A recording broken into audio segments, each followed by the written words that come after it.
and welcome to the Parker J. Cole Show. I am your host, the Queen Parker J. Thank you so much for joining me. Today we are going to be talking to two of my favorite people in the whole world, my returning guest co-hosts and contributors today, Linda and Rich Nathan. As you know, they are the author of The Glittering Web, which is the book that really introduced me to them, as well as gave me a lovely introduction into the New Age and its glittering lies that it gives to people. And now they're back again with a new book called Psychedelic Seduction. And you may be wondering, what in the world are you guys going to talk about today? I can't wait to tell you in just a few moments. As always, we thank you for your support. To find out how you can help us out, simply go to my Patreon page at patreon.com/rightstuff and see how you can help out. We have been showcasing Christian authors for the past 9 years, and as God gives us grace, we'll continue to do so.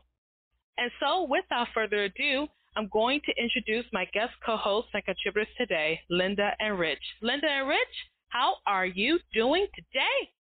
Hey, Parker, it's good to be on here. Yeah, well, good to generally talk to you. Good. Yep, God is gracious. A little warfare here and there. Blessings and battles. Blessings and Battles. That sounds like a title of a show. Sounds like a good book, doesn't it? Yeah. Yeah, Blessings and Battles, because you got to fight for both, I guess. Yeah. In a way. I'm so glad, Rich and Linda, that you guys are here with me. I have always enjoyed talking to you. I enjoy our fellowship offline as well as online, Amen. as well as just reading your books and really digging into this thing called the New Age. And today we're going to be talking about that because there is a growing trend among former Christians. They call themselves ex-evangelicals, as well as in the Christian world, they are being seduced by psychedelics. And we really want to speak to that today so our listeners can be aware of what is sneaking into the church and how we can best prepare for it. So let's go ahead, before we do that, just remind our audience a little bit about you guys. Well, we spent we met in San Francisco, right in the middle of the so-called love generation, and 1962 at an anarchist group. I can't say it was exactly love at first sight, but we connected.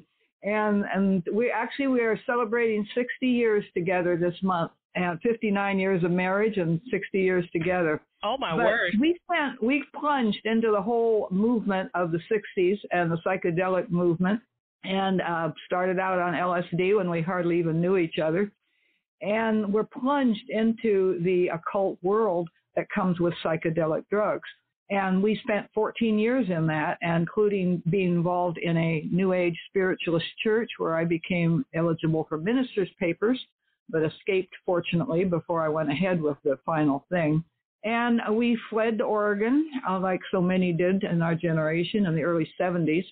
And we got saved in 1976, and the Lord Jesus healed me of cancer at a point where I was scheduled for hysterectomy from cervical cancer.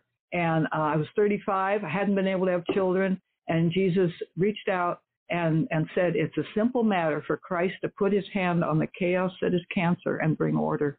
And he healed me. He healed our marriage. He saved Richard and me both. And we dropped out of school and we just turned in a completely different direction, began reading the Bible. And he gave us the promise of a child. Yeah. And then the promise manifested a year later in our son. Yeah, and now we have 3 little grandchildren, which we can hardly still believe we have a son, let alone 3 grandchildren.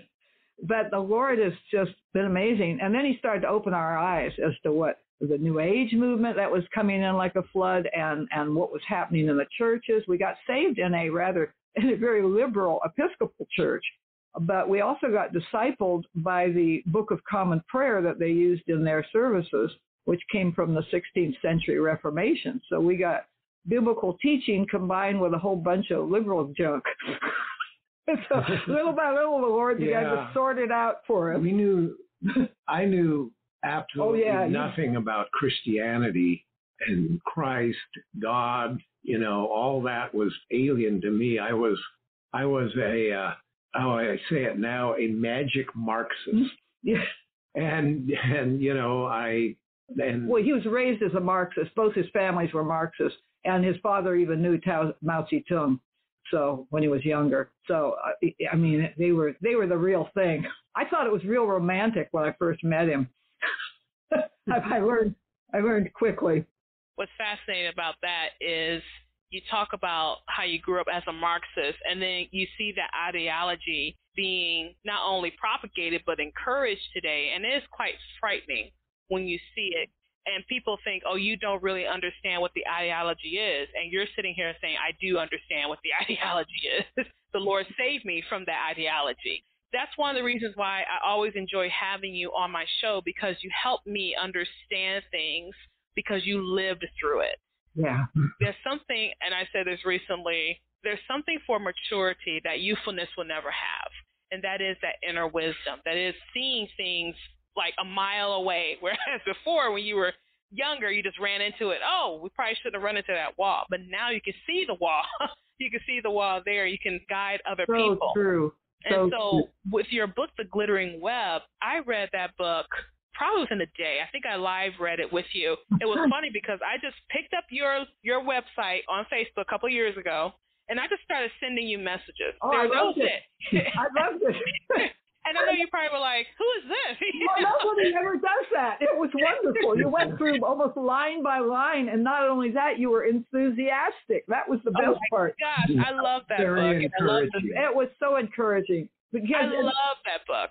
Because a lot of people have rejected it because it starts out really heavy, and it goes through some really heavy stuff. Well, some of the Christians who really aren't aware of what the New Age is or was, of course, it's got a different name. Yeah. It's called now wokeness. Yeah.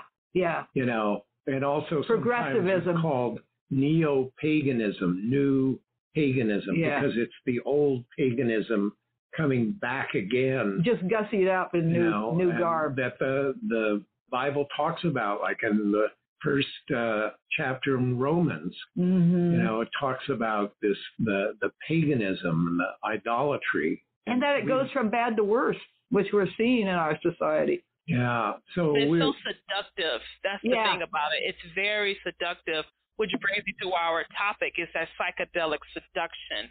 And as a romance novelist, as you guys know, when the hero wants to, lure the girl towards him or make her fall in love, he seduces her, not necessarily sexually, but he uses the lure to bring her into his arms, to embrace her, to do whatever. And we're not, like I said, we're not talking sexually per se. We're just talking about the lure, that little thing that just keeps you tagging along, kind of like the carrot in front of the animal. You just keep the carrot just dangling. And that's what this psychedelic seduction is. It's not always this overt embracing of your senses or of your imagination even. It's just a little taste. Just have a little taste of something. Yeah, it's a promise that life can be a little more exciting, that you can have a little more edge to it. You can heal more. You can feel more alive. That's how they're pushing the psychedelic. And one of the reasons it's a booklet, 20-page booklet through Lighthouse Trails Publishing. And the reason we wrote it is because major institutions in our society are now releasing psychedelics in major ways. I mean, Harvard has a school, an institute to study psychedelic drugs and doing massive research. And the NIH recently approved a big grant to study psychedelics. Yeah. Harvard has got a thing in their law school where they're studying how to have equity with psychedelics. I mean, all this stuff that during up through the 70s and 80s and 90s was pretty oppressed. Psychedelics were, Schedule I drug. You weren't supposed to use them. But now it's all breaking loose, and it's coming into our society in a major way. It's also coming into the church in a major way. And marijuana is one of the big door openers to it, getting marijuana legalized. And that's just marijuana, the high THC marijuana is a psychedelic. I'm going to say what the high THC means. What you pronounced the word. Richard worked in a psychiatric institution, locked doors, for 30 years. He's retired now. He's still. No, I wasn't locked in. Right. I want to make that clear. Let's make that clear. He didn't come home at the end of the day. But what it did is it plunged me back into that whole tangle that started in the 60s, but is now, and it just it was a San Francisco phenomenon, but now it's everywhere. It's in country towns and we live in this little town up in the foothills of the Cascades, and there are like 2 pot shops, and it's just with maybe 1 restaurant but 2 pot shops, and it's just everywhere. So and kids are getting all the candies that are pushed with really full of the high THC, which is the psychedelic element of marijuana. So marijuana in itself is a huge problem.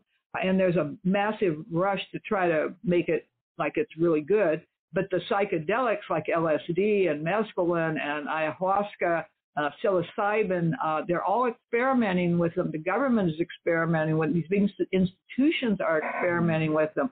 The Navy SEALs are even using them to try to make themselves more effective. I mean, it's like an explosion everywhere. And to me, to Richard, they are jet fuel for the false religion. They are door openers into the occult. And that's what happened to us, taking LSD. Yeah.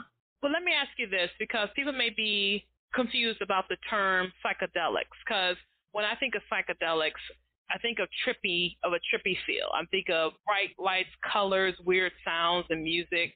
You're not quite here, you're not quite there. But I've never really done drugs, so I honestly don't know. Consider yourself fortunate. All right, here's out of our booklet. What are psychedelics? Normally includes LSD, mescaline, peyote, high THC concentrate marijuana. There's a lot of imitations that are very dangerous. There's magic mushrooms like psilocybin, ayahuasca. There's designer drugs. There's all sorts of varieties of this stuff. What they do is they manipulate ordinary consciousness by affecting your senses, altering thinking, time sense, and emotions, and changing perception, mood, and cognition. They produce hallucinations and psychotic states.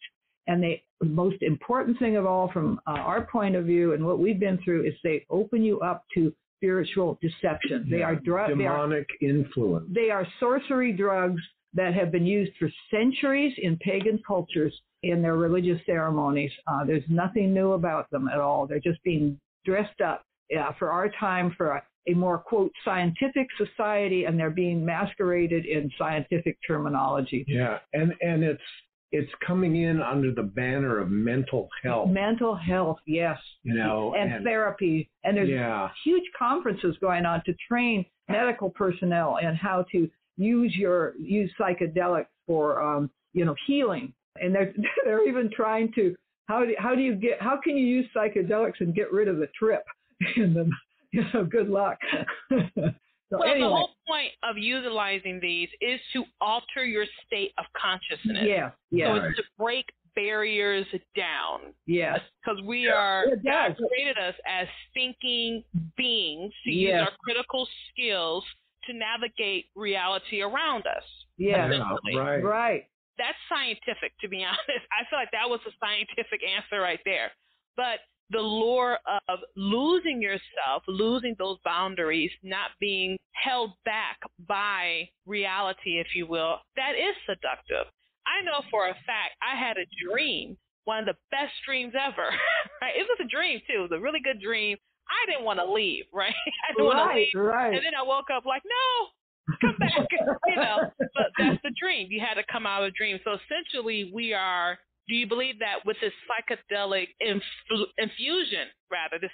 infusion of these drugs that alter your state of consciousness, we are exchanging reality for a dream world?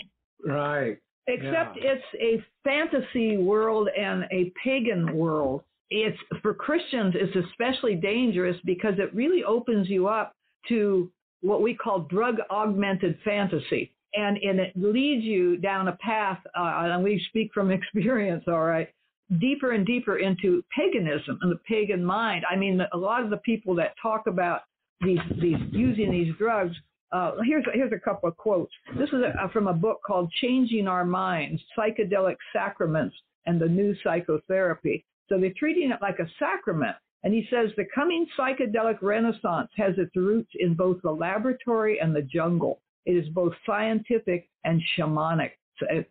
Shamans use it. Shaman, it means basically a witch doctor. A witch doctor, yeah. You know. And then another quote, they are substances capable of generating the divine within. So these are very dangerous and very seductive. And believe me, we thought our book, The Glittering Web, really goes into it. Our characters are real naive and idealistic, and they plunge into that world. And they think that the LSD makes them feel like God. In fact, one researcher said that's one of the most common reactions to LSD is you think you're God. Yeah. In fact, at one point, Richard thought he was God, and I was supposed to be his assistant. Well, God does need an assistant. I'm being facetious, of course, but let me ask you this question. So we have this movement, people who have lived through this like yourselves. You are sounding out the cry that this is not what you want to do. And there are others in Christian circles that I am a part of who are also sending out the alarm. Like, it's not what you think. There is something rather insane about how human nature is very repetitious. Like you said, you guys experienced it back in the 60s. Now you're seeing it rather again here, but it's being touted under different names. But you said, I know that from over here, 500 miles away, and I can still see it. So your book, Psychedelic Seduction, it is a herald. It's that voice in the middle of all this chaos saying, hey, this is not what you want to do. Now, I mentioned for Christians, we have to be on guard because there are particularly a lot of ex-evangelical. They call themselves ex-evangelicals because they're not with quote-unquote organized religion anymore. The church hurt them. The church did this, whatever. And they tend to gravitate toward using psychedelics to have, quote-unquote, a better experience with God. I'm pretty sure you've seen those stories. Oh, yeah. And Richard worked, as I said, in the psych unit. He saw thousands of patients, and so many just blasted by these drugs and thinking they were God. And, I mean, it was just... And there was definitely Christian youth coming there and being utterly deceived about what was happening to them mentally and spiritually, and demonic manifestations, and he really saw it all. It was opening doorways that should not be open, that the Bible warns against. Yeah, These demonic doorways, the principalities and powers, and say this is also directly connected with what used to be called the occult, and now they call it the woke. And, and it's so frightening when, you're thinking about these kids are in danger of losing their souls, Yeah, definitely. And being sold out for the devil and his kingdom of darkness. One of the hugely dangerous aspects of it, and it was pointed out, we have a quote in the booklet, and it's pointed out by a psychedelic therapist, and he says that your nervous system on psychedelics is super activated. It isn't just floating around the earth. It's having direct encounters with entities. Okay, now these he calls them aliens and godlike entities, but in our experience, they are demons. And they're saying in the therapy communities that part of what's really therapeutic is having these encounters, because these demon guys, and believe me, as a spiritualist minister, I had that happening, and you get direction, you get told everything except that Jesus Christ is Lord. You get told that you're wonderful, or they'll give advice, they point out problems, they'll give you supposed insight, they'll give you accurate information about things. This is just plain old demonic stuff the Bible has warned about for centuries. So, but some of these tales of what happens to people on these drugs is terrible. Let me just read a quote by the man who discovered LSD.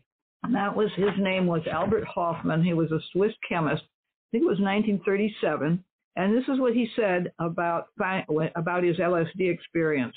A demon had invaded me, had taken possession of my body, mind, and soul. I jumped up and screamed, trying to free myself from him, but then sank down again and lay helpless on the sofa. The substance with which I had wanted to experiment had vanquished me. It was the demon that scornfully triumphed over my will. So there you go. There it is. And it's interesting that he talked about being imprisoned. Yeah. Again, that's the lore. I am reminded of the story very recently, of a corrections officer who helped a convicted murderer escape prison. And I was thinking he was serving 75-year sentence. So he's got time to lure her with whatever he's talking about, and she's feeling some type of way. Her family are wrecked. They're terrified he may kill her. But from the inside, she's thinking, oh, this guy maybe loves me. He didn't really do it. The evidence is wrong, whatever you want. And I'm thinking to myself, guy is not in jail for, let's say, white collar crime, stealing money. He's not in jail for, stealing candy cane. He's in jail for murder. Okay. We're not talking a little bit. We're talking not accidental. We're talking premeditated homicide. Okay. For me, that would be a huge deterrent for me. But for her, he had to have seduced her. He had to have just given her a hint. Had to. And the inmates actually when they were investigating, the inmates said, yeah, she gave him special privileges. It wasn't of a physical nature, but she gave him special privileges. And I couldn't help but see the parallel of letting these things in. So using that example of that officer who helped this inmate escape, I could just see the same difference when it comes to the seduction of psychedelics, wanting the sweetness of it. And in the end, all you're doing is leading yourself to death. And like you, Rich, you had that look on your face as you were talking. You said, they can steal our children's souls. That's the terrifying part. It's not just the adults. We care about the adults too, but it's the children, because they're introducing it to elementary schools. They're introducing it to kindergartens. They're introducing it to the young ones. And you're sitting there going, I can't believe that. I can't believe we're sacrificing our children on altars to capricious gods, if you will. If I can be literary for a minute. If you're sacrificing them, and you kind of sit there and you pray for them. The other day, there's a dedication at our church, and the little girl, she's a baby. She's just a baby. And literally my heart poured out to her, and I said, please, Jesus, protect her in this world that would kill her if it could. And so with the psychedelic seduction, it's not just adults this is affecting. It's affecting your children, 9-year-olds, 5-year-olds, teens who are going through stuff, and teenagers. They don't know anything. They're stupid. They don't know anything, but they think they do. And then you have a world that encourages ignorance in many different ways, and you're letting them just, so we have to pray for them. And so with psychedelic seduction, what you're doing, you're putting this book out there for parents, for teachers, for Sunday school teachers, pastors. I know you will be open to, hey, we can do a study on this. We can help you really equip your church with understanding this. Sometimes I think the church is so focused on Christian living that we're not focused on battle. We're not focused on spiritual warfare. We found, when I first got saved and we came into this church that we were in, that the Lord put us in, I felt like this crazy woman who had come out of a deep, dark jungle and into this stuffy, closed-up parlor where all these people were sitting around with their cups of tea, and it was like, ooh, who opened the door? Who let her in? Well, you don't know what it's like out there. I felt like saying, and they're, oh, please, you're letting this draft in, But there's something to it, though. We still feel somewhat that way. There's a lot of churches are just, they're unwilling for the spiritual battle, and they're ignorant of a lot of pastors, unfortunately, seem very ignorant of the effects of why marijuana is a problem, or let alone LSD, Well, Rich, let me ask you a question now, because it brings, as I was listening to Linda, mental health. Are you saying that mental health is something we do need to be concerned about?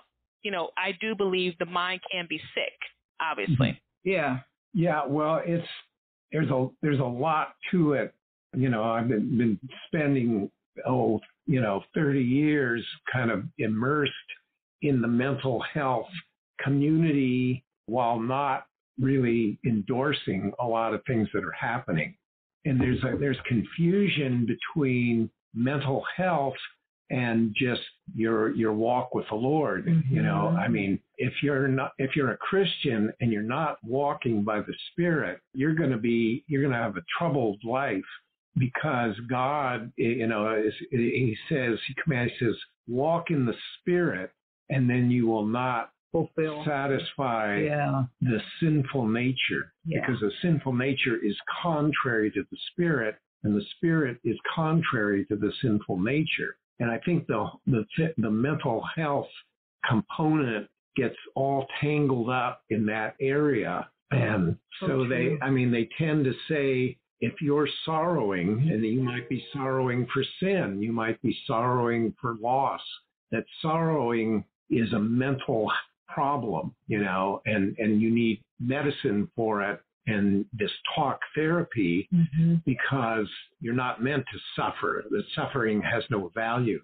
Whereas in Christianity, the right kind of suffering has great value, because we follow a Lord who suffered death on a cross for our sins, you know, not his.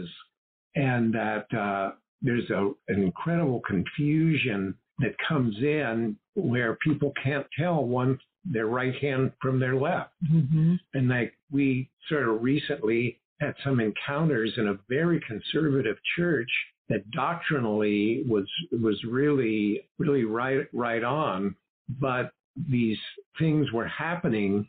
Drug temptations were entering the church through mental health things, and people were actually using marijuana and even psychedelic drugs that they said would you know, for healing. For healing. Yeah. You know, and being unable to tell the difference. And when we would bring up that this is warned about, this is dangerous, you know, it was like there was a big flurry of rejection, you know, and then it's like the people go underground and they won't talk to you about it anymore. I would like to add a little something to that. I got my degree in psychology many, many years ago, before I knew anything really that I was doing about it. But the Lord has shown me what an avenue modern psychology is into the occult. It has just can just move you right along the line in that direction. And I've been an editor, you know, for many years, and I recently was editing a book for a Christian professor and therapist, or a counselor. He calls himself a counselor. And he wrote the book to try to wake up the therapy community that it's not just psychology that you need to, these are Christians. He says so many churches have sold out to psychology. They no longer do what used to be called care of souls, which was pastoral biblical counseling to bring people to Christ and walk in the Spirit. Instead, they're giving them all these psychology methods. I could go into detail, but I won't. And he says one of the big areas is they no longer talk about demons. And so what do you do when you encounter demons in your clients? You know, so he's writing this whole book to try to educate his fellow counselors and everything. And it's a field that's been very much taken over by secular psychology and not by biblical thinking. And a lot of churches nowadays, people just go through. Well, Richard went to seminary, and it was the same thing there, where they train you to refer cases to psychologists, you know, not to train the Christians themselves, the pastors, that they can do the counseling. So there's this huge area of that we could probably talk about for another 10 years with these problems. And I think things like psychedelics are finding niches to come into through these avenues. So anyway, that's another whole kettle of fish. Well, for our listeners out there, I hope you have been just intrigued and provoked by the conversation we had with Linda and Rich. And you can get their book, which is a small book. It's only like less than 50 pages. It's a really small book, but it's called Psychedelic Seduction, and it is available. You can tell them how it's available, Linda. It's available at lighthousetrails.com, $1.95, 20 pages actually, and we have other booklets there for sale too on the New Age, and our one several years ago called The Cross and the Marijuana Leaf, that was a warning to Christians about all that. You had me on the program about that. But this one is, I would say, quite groundbreaking. I don't see any other Christians really talking about this topic, and it's greatly researched with like over 100 footnotes. And we really tried to illuminate the problems clearly. There's the introduction part talks about what's going on in the world. It goes on talking about the way big business has gotten into it, big pharma, the big intellectual institutions. Billions of dollars are being put into research just to push psychedelics. And then the second part of the book goes into why it's a problem for Christians especially, and how it activates your sinful nature, how it opens you up to demons. And so anyway, there's something for everybody. Yeah.